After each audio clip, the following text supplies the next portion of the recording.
أعوذ بالله من الشيطان الرجيم. بسم الله الرحمن الرحيم. السلام عليكم ورحمة الله وبركاته.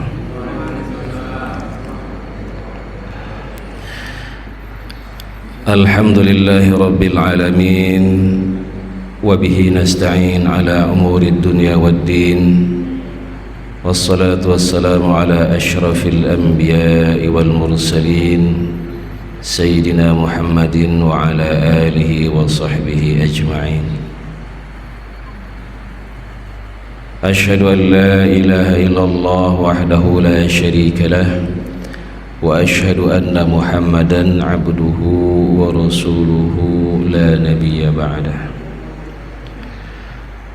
اللهم صل وسلم على سيدنا محمد الفاتح لما أغلق والخاتم لما سبق والناصر الحق بالحق والهادي إلى صراطك المستقيم وعلى آله حق قدره ومقداره العظيم. أما بعد، رب اشرح لي صدري ويسر لي أمري واحلل عقدة من لساني يفقهوا قولي.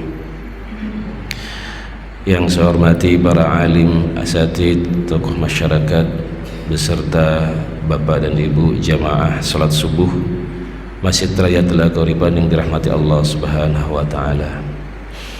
Alhamdulillah, puji syukur senantiasa kita panjatkan kehadirat Allah Subhanahu wa taala yang masih memberikan kita kesehatan jasmaniah dan ruhaniyah, sehingga masih diberikan kesempatan untuk bisa bermuwajahah, bertatap muka, dimulai dari sholat subuh berjamaah, lalu dilanjutkan dengan kajian coffee morning yang insya Allah jika kita niatkan i'tikaf, insya Allah kita akan mendapatkan pahala i'tikaf.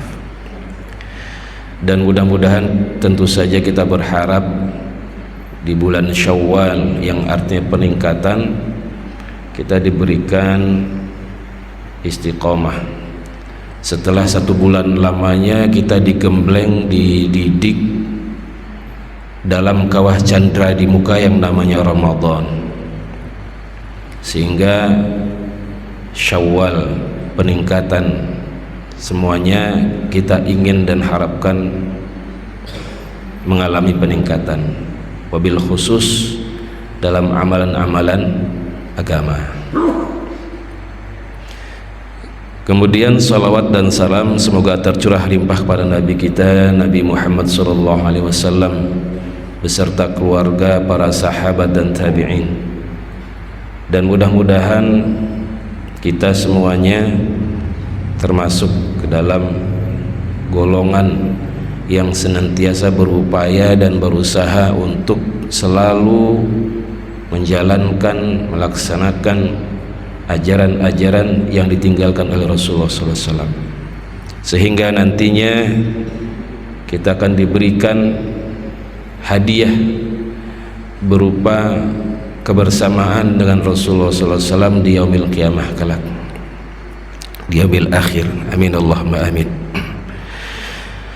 Jamaah muslimin dan muslimat rahimakumullah, masih dalam sholat Syawal, saya mengucapkan taqabbalallahu minna wa minkum minal aidin wal faizin wa fi kulli amin antum bi khairin insyaallah. Sebelumnya izinkan sebelum menyampaikan materi ada beberapa hal ya. Mungkin ini sebagai lanjutan yang dulu pernah saya sampaikan sekilas tentang program-program daripada BPKH RI, Badan Pengelola Keuangan Haji Republik Indonesia. Dan ternyata jamaah sekalian, itu banyak program yang mungkin kaum muslimin nggak tahu, yang itu merupakan bagian program daripada BPKHRI, artinya yang concern dan support di dalamnya. Di samping BPKHRI sebagai pengelola keuangan haji, ternyata dalam pengelolaan tersebut kaum muslimin masih memungkinkan untuk bisa memanfaatkan. Yang pertama dalam bidang pendidikan dan dakwah. Jadi banyak program-program yang disupport oleh BPKHRI terkait dengan pendidikan dan dakwah. Di sini dikatakan diantaranya ada beasiswa untuk kaum muslimin Indonesia, ya, beasiswa pendidikan ada. Kemudian beasiswa untuk bantuan dai-dai terpencil di daerah terpencil seperti di Papua, kemudian di NTT, di Sulawesi, Indonesia bagian tengah dan timur. Itu mendapatkan support dari BPKHRI. Yang kedua ada program yang namanya sosial keagamaan. Nah, ini membantu sarana prasarana ibadah, misalnya perbaikan untuk masjid atau bangun baru, ya, masjid baru. Itu kita juga bisa mengajukan permohonan bantuan kepada bagian BPKHRI. Kesehatan, ekonomi umat juga bagian itu. Ini contohnya di sini ada BPKHRI membangun kampung haji. Kampung haji, mungkin di sana dibuat rumah tinggal, kemudian ada miniatur Ka'bah, ya, untuk tempat latihan manasik haji. Dan juga bantuan-bantuan ke pondok pesantren, madrasah, ini bisa. Bahkan kalau misalnya MRTK punya TPQ, berarti bisa juga mengajukan gitu, ya, untuk bantuan TPQ. Dan untuk kesehatan sosial, kemasyarakatan, kesehatan, ini bantuan pengadaan ambulan juga bisa kita mengajukan proposal. Hanya saja kata BPKHRI dalam kesempatan di bulan Ramadan yang lalu, ngantrinya yang agak sedikit lama gitu, ya, karena potensi untuk dana bantuan ini kalau nggak salah kurang lebih daripada 2M, ya, 1,2 triliun itu dianggarkan untuk program seperti ini, di atas 1 triliun. Tetapi karena banyaknya permintaan dari kaum muslimin di Indonesia, jadi ada waktu antri gitu, ya. Misalnya kita memasukkan bulan ini, mungkin bisa jadi beberapa bulan berikutnya baru terrealisasi. Itu sedikit informasi terkait dengan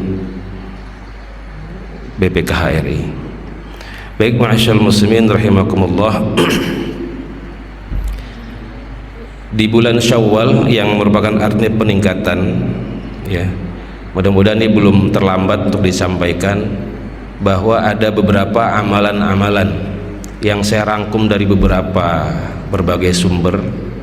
Itu banyak, ya, terkait dengan amalan-amalan di bulan Syawal. Di antaranya, ya, yang pertama yang mungkin sudah masyhur di kalangan kaum muslimin, populer, yaitu puasa 6 hari di bulan Syawal. Dan saya masih ingat itu ketika saya masih SD itu belum jamak tuh, ya, belum banyak lah orang kaum muslimin yang mengamalkan.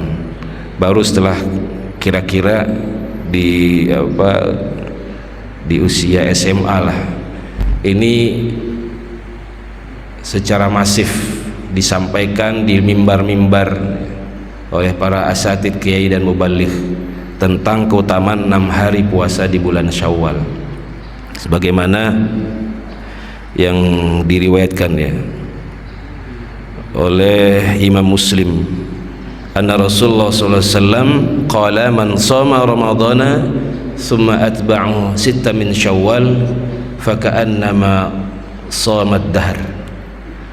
Kata Rasulullah, barang siapa orang yang berpuasa 1 bulan penuh di bulan Ramadan, kemudian summa atba'ahu, kemudian diikuti setelahnya berpuasa sitam min Syawal, 6 hari pada bulan Syawal, faka'annama samad dahr, maka seolah-olah ia telah berpuasa 1 tahun penuh. Maka ulama menjelaskan di sini kata summa ini memiliki makna satu perbuatan, satu peristiwa, kejadian yang terjadi, apakah waktunya berdekatan ya, atau dia bisa agak jauh, itu summa.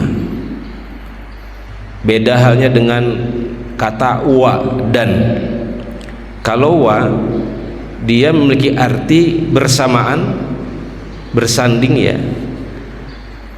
atau waktunya tidak terlalu jauh atau saling berdekatan. Misalnya perintah Allah Subhanahu wa taala, aqimus shalah wa atuz zakah, dirikanlah salat dan tunaikanlah zakatnya. Ini maknanya dua amalan ini ada kaitannya secara erat ya, di mana salat sebagai ibadah yang hubungannya dengan Allah, sedangkan zakat ibadah yang hubungannya dengan manusia. Maka dua hal ini, hubungan vertikal dan horizontal, harus dilaksanakan secara seimbang. Karena apabila hanya salah satu saja kemudian yang lain tidak dijalankan, sholat tanpa adanya menunaikan zakat ini sebagai rutinitas saja, kehilangan maknanya. Atau kebalikannya, zakat tetapi tidak melaksanakan sholat, maka dia telah meninggalkan hubungan dengan Allah Subhanahu wa taala, juga sia-sia juga. Ini wa, penggunaan wa. Maka di sini digunakan summa yang memiliki makna puasa Syawal bisa langsung dilaksanakan dalam waktu yang berdekatan ya. Tentu saja bukan waktu haram, yaitu 1 Syawal, setelahnya summa. Makanya kata summa, karena tidak boleh Ramadan selesai 1 Syawal puasa, ini waktu haram untuk berpuasa, sehingga digunakan summa karena ada jeda setelah Ramadan kemudian melaksanakan puasa 6 hari di bulan Syawal. Bisa kemudian 6 hari secara berurutan dari makna summa tadi, atau secara terpisah, yang penting 6 hari. Namun ada ulama yang mengatakan, berpendapat dari kalangan mazhab Imam Abu Hanifah atau Hanafi, itu memakruhkan ya, memakruhkan untuk menyambung puasa Syawal secara berurutan ya, makruh. Kenapa? Agar tidak sama dengan puasa Ramadan, itu untuk membedakan ya. Walaupun terserah, kita boleh secara berketerusan, berkesinambungan, atau terpisah-pisah ya, Syawal. Kenapa kemudian faka'annama samad dahr, kata Rasulullah, seolah-olah dia berpuasa 1 tahun? Ini berdasarkan firman Allah Subhanahu wa taala, barang siapa yang berbuat kebaikan, falau asyru amthaliha, baginya pahala 10 kebaikan ya. Jadi jika seandainya minimal seseorang berpuasa Ramadan diberikan ganjaran 10 kali lipat, berarti 30 hari dikali 10, maka 300 hari, ditambah 6 hari di bulan Syawal dikali 10, 60, 360 hari, maka nilainya sama dengan seolah-olah orang tersebut berpuasa 1 tahun penuh, 360 hari nilainya. Jadi ini dalil tentang puasa Syawal. Amalan berikutnya adalah i'tikaf. Karena ada satu riwayat dari Ibunda Aisyah radhiyallahu anha yang diriwayatkan Imam Bukhari ya. Maka Kata Ibunda Aisyah, pernah satu ketika Rasulullah lupa untuk itikaf di 10 hari terakhir bulan Ramadan, tidak menjalankan. Maka kemudian beliau menunaikannya di bulan Syawal selama 10 hari di bulan Syawal, ya, sebagai pengganti daripada itikaf di bulan Ramadan, ya. Jadi ini berdasarkan riwayat hadis dari Ibunda Aisyah yang dikeluarkan oleh Imam Bukhari. Maka Imam Ibnu Hajar Al-Asqalani dalam Fathul Bari mengatakan ini sebagai dalil, ya, bahwa amalan sunnah yang sudah diniatkan kemudian lupa ataupun terlewatkan itu boleh atau dianjurkan untuk diqadha pada di luar bulan Ramadan, ya. Ya. Jadi ini qadha, berarti i'tikaf qadha. Kita misalnya dari 10 hari terakhir ada berapa hari yang mungkin terlewatkan, boleh kita mengqadhanya di bulan Syawal. Kalau bulan Zulqa'dah, Zulhijjah udah agak jauh ya Pak ya, jauh. Jadi Syawal masih dekat, masih nempel dengan Ramadan. Amalan yang ketiga yang dianjurkan di dalam bulan Syawal adalah pernikahan, ya. Maka di masyarakat kita jumpai itu bulan Syawal banyak kondangan, ya, pernikahan. Ternyata itu merupakan sebuah anjuran dari Bunda Aisyah. An Aisyah qalat tazawwajani Rasulullah sallallahu alaihi wasallam fi Syawal wa inni fi Syawalin fa nisa'in Rasulullah sallallahu alaihi wasallam kana ahza indahu minni wa qala kanat Aisyah tantahis an tadkhila linsa'aha fi Syawal. Jadi Siti Aisyah berkata, Rasulullah sallallahu alaihi wasallam menikahiku pada bulan Syawal dan mulai berumah tangga pada bulan Syawal bersamaku. Maka di antara istri-istri Rasulullah yang lebih mendapatkan keberuntungan adalah aku, ya. Tidak ada istri Rasulullah yang mendapatkan keberuntungan selain daripada aku. Kemudian periwayat hadis ini mengatakan, sehingga Ibunda Aisyah radhiyallahu anha menikahkan para wanita, baik itu yang menjadi keponakannya atau saudara anak susuannya, itu menikahkan mereka pada bulan Syawal, ya. Hadis ini diriwayatkan oleh Imam Muslim, ya. Jadi puasa Syawal, kemudian qadha i'tikaf, kemudian pernikahan. Maka keberkahan itu Allah berikan di bulan Syawal bagi siapa yang memulai pernikahan rumah tangganya ini di bulan Syawal. Berikutnya yang keempat, sebagaimana amalan-amalan di luar bulan Syawal juga bisa dilakukan di bulan Syawal, seperti misalnya puasa sunnah Senin Kamis. Kata Imam Al-Ghazali, untuk amalan sunnah ini kita bisa meniatkannya lebih dari satu. Misal di bulan Syawal kita niat puasa sunnah hari Senin, dan kebetulan kita belum puasa Syawal, boleh nih digabungkan niatnya. Menurut Imam Al-Ghazali, diniatkan saum sunnah hari Senin sekaligus saum Syawal, karena keduanya merupakan sunnah. Kecuali untuk qadha. Kalau puasa qadha ini hukumnya seperti puasa wajib, jadi dia tidak boleh niatnya digabungkan dengan niat yang lainnya.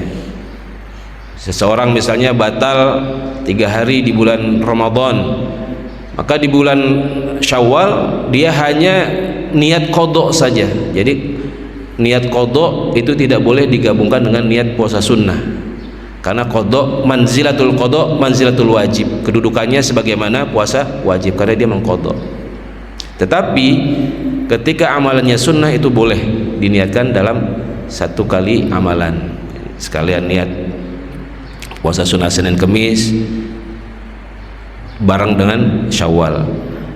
Bahkan di pertengahan bulan bisa 3 ya diniatkan, puasa hari Senin Kemis, kalau bertepatan dia di tengah bulan berarti sekalian puasa Ayyamul Bid 13, 14, 15 setiap bulan Hijriyah, dan juga sekalian puasa sunnah Syawal. Yang kelima, amalan yang juga dianjurkan adalah silaturahim. Maka ini kebiasaan budaya yang terjadi di negara kita yang mungkin tidak ada di luar negara Indonesia, dan itu positif. Itu setelah selesai sholat Id berkunjung satu sama lainnya, silaturahim kepada keluarga terdekat, kepada tangga ya. Dan ini positif karena menambah mahabbah, akan menambah rasa persaudaraan, cinta, tali silaturahim di kalangan kaum muslimin ya. Sebagaimana Rasul katakan, man arada ayyubsata lahu fi rizqih wa yunshalu fi misyatih falyasil rahimahu. Barang siapa yang ingin dipanjangkan usianya dan dilapangkan rezekinya, hendaknya menyambung tali silaturahim. Memanjangkan usia ini kata ulama dijelaskan ternyata bukan hanya sekedar angka-angka saja, tetapi keberkahan daripada usia itu bagian daripada panjangnya usia. Contoh misalnya, bagaimana keberkahan usia tersebut? Orangnya, manusianya sudah meninggal wafat ratusan tahun bahkan ribuan tahun yang lalu, tetapi karena Allah berikan keberkahan dalam usia umurnya, dia masih dikenal walaupun jarak wafatnya dengan orang setelahnya itu ratusan tahun. Misal para imam yang 4 mazhab, Imam Abu Hanifah, Imam Malik, Imam Syafi'i, Imam Ahmad bin Hanbal, itulah contoh mereka yang diberikan keberkahan usianya walaupun orangnya sudah tidak ada, sudah wafat, tetapi kebermanfaatannya masih dirasakan, masih dirasakan oleh orang-orang setelah yang hidup setelahnya. Atau pengarang-karang kitab yang terdahulu seperti Imam An-Nawawi, Imam Jalaluddin As-Suyuti, Imam yang pengarang kitab Fathul Bari, Ibnu Hajar Al-Asqalani dan seterusnya. Ini salah satu contoh bagaimana berkahnya umur ataupun usia. Dan dilapangkan rizki, yubsatul fi rizki, bahwa ternyata masih banyak orang-orang yang menganggap rizki identik dengan uang. Padahal kata Allah Subhanahu wa taala, kata Rasulullah, tidak mesti rizki itu dalam bentuk uang. Kesehatan, harmonis dalam rumah tangga, keluarga, anak yang taat pada orang tua, itu bentuk daripada rizki ya. Jadi rizki lebih luas daripada sekedar hanya materi. Silaturahim, dan ini merupakan ciri-ciri ahli surga. Pernah ditanyakan apa ciri-ciri ahli surga, maka engkau akan melihat di dunia dia silaturahim ya. Ciri penduduk surga itu di dunianya saja ketika masih hidup suka gemar untuk silaturahim, menyambung tali silaturahim. Kenapa? Karena nanti di akhirat semua amalan tidak ada, semua perintah-perintah agama itu berakhir masanya dengan kiamat ya. Sudah tidak ada lagi perintah sholat, perintah zakat, puasa, tidak ada. Yang ada adalah penduduk surga menuai, panen dari hasil apa yang sudah mereka lakukan, kerjakan ketika di dunia. Kulu washrabu hani'an bima kuntum ta'malun. makanlah dan minumlah sesuai dengan apa yang telah kalian kerjakan, amalkan ketika di dunia. Tapi ada satu amalan yang oleh Allah Subhanahu wa taala tetap tidak dihilangkan, yaitu silaturahim. Nanti penduduk surga saling bersilaturahim. Nah, dia akan ingat tetangganya, kawan-kawannya ketika di dunia. Pengen tahu kabarnya gimana sekarang ya? Maka penduduk surga itu ada tingkatan-tingkatannya. Penduduk surga yang tingkatannya paling atas, dia bisa bersilaturahim kepada penduduk surga yang berada di bawah tingkatannya. Tapi kebalikannya, yang di bawahnya tidak bisa silaturahmi kepada penduduk tingkatan yang berada di atas levelnya. Ya, makanya disunahkan selama hidup di dunia kita berkawan dengan illal muttaqun, ya.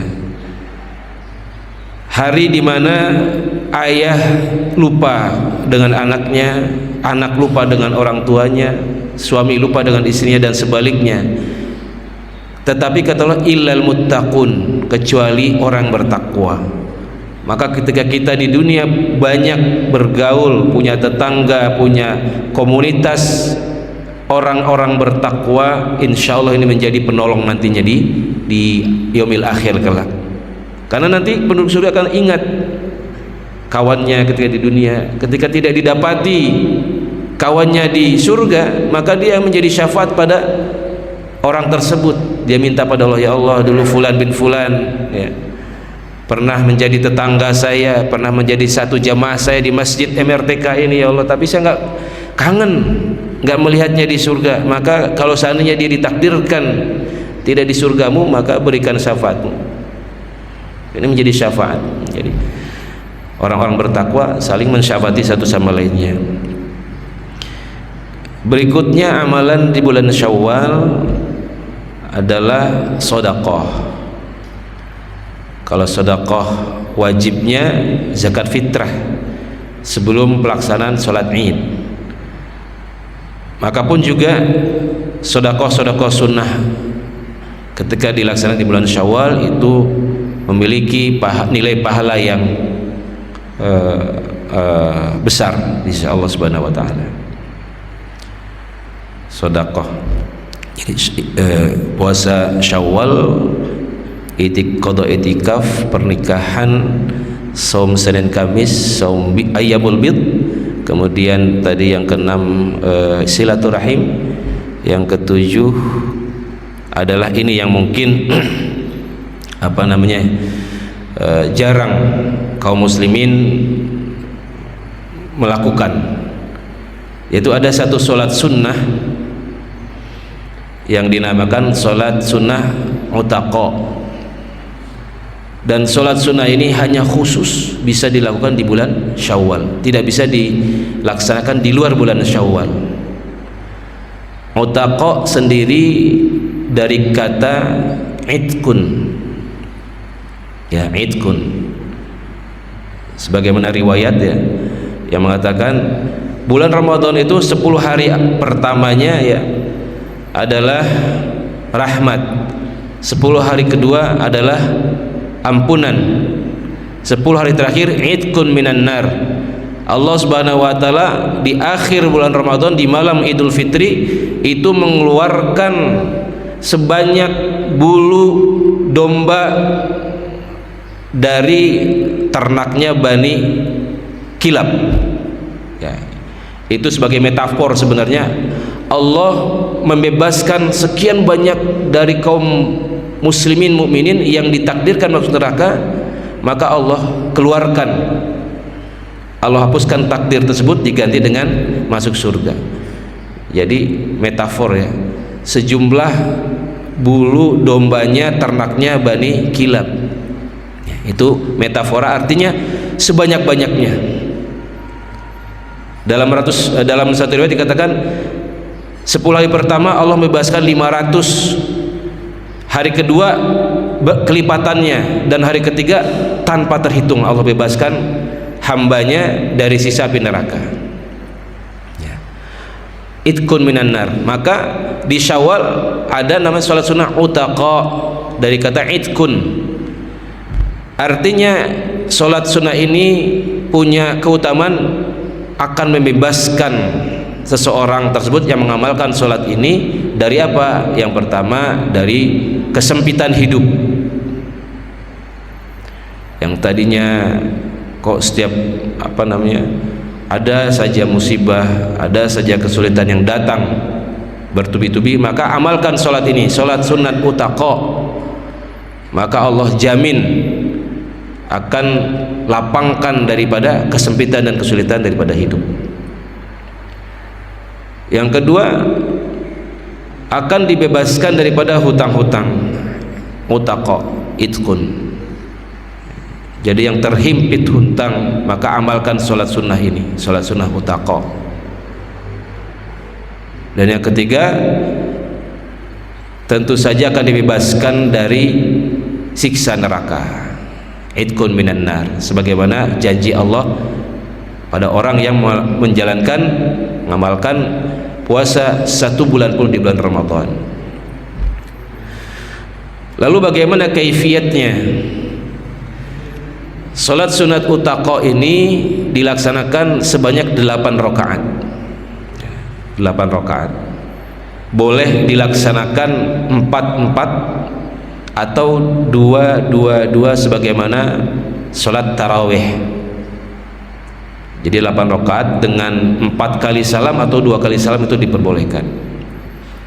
Waktunya boleh dilaksanakan di waktu siang hari ataupun malam hari, bebas, sebagaimana sholat sunat hajat, ya, malam hari atau siang hari. Boleh dilakukan secara sendiri ataupun berjamaah, ya, sebagaimana sholat sunat tarawih. Dan pada tiap-tiap rakaatnya setelah membaca Al-Fatihah, membaca suratul Ikhlas sebanyak 15 kali. Berarti kalau 8 rakaat 15 kali 8 itu 120 ya, kalau nggak salah ya, 120 ya. Iya betul, 120 kali. Itu berarti kita sama saja dalam sholat utaqo nilainya dalam 1 rakaat 5 kali khatam Quran, berdasarkan riwayat Ali bin Abi Thalib, ya, ketika itu Rasul perintahkan sahabat membaca Quran semuanya, maka Ali baru sebentar duduk, kemudian dia sudah keliling-keliling bawa air nyepretin sahabat yang ngantuk. Maka kata Nabi, kok kamu udah selesai, yang lainnya belum selesai? Saya membaca surat Al-Ikhlas 3 kali, ya, itu setara dengan Al-Ikhlas 1/3 daripada Al-Quran kandungannya. Jadi kalau baca 3 kali senilai dengan 1 Al-Quran itu. Jadi 120 khatam, 120 kali membaca itu satu rakaat sama dengan nilainya 5 kali khatam Quran mutaqo.